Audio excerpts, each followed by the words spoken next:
பஞ்சு முறுக்கு மந்த்ரா கடலை எண்ணெயில நானே பண்ணுது. ஒரு சேலஞ்ச், உங்களால இந்த மாதிரி முறுக்கு செய்ய முடியுமா? மந்த்ரா கடலை எண்ணெயில முறுக்கு செஞ்சு பாருங்க. ஓகே. வங்கதேசத்தில் பிரதமராக இருந்த ஷேக் ஹசீனா பதவி விலக வலியுறுத்தி நடந்த போராட்டம் தீவிரமடைந்ததை அடுத்து ஆகஸ்ட் 5ஆம் தேதி அவர் பதவி விலகி நாட்டை விட்டு வெளியேறினார். இதனையடுத்து அங்கு முகமது யூனுஸ் தலைமையில் இடைக்கால அரசு பொறுப்பேற்றது.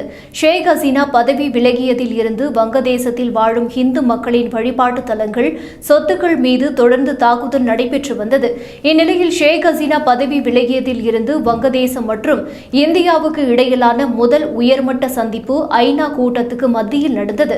இந்திய வெளியுறவு அமைச்சர் ஜெய்சங்கர் மற்றும் வங்கதேச வெளியுறவு அமைச்சர் ஹொசைன் இருவரும் சந்தித்து பேசினர்.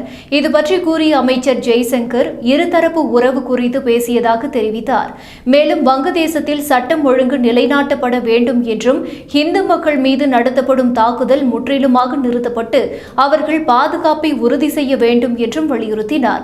அமைதியான மற்றும் நிலையான வங்கதேசத்துடன் இணைந்து பணியாற்ற இந்தியா தயாராக உள்ளதாகவும் தெரிவித்தார். வங்கதேசம் வெளியிட்டுள்ள செய்திக்குறிப்பில் இரு நாட்டு பிரச்சினைகள் குறித்து விவாதிக்கப்பட்டதாக தெரிவித்தது.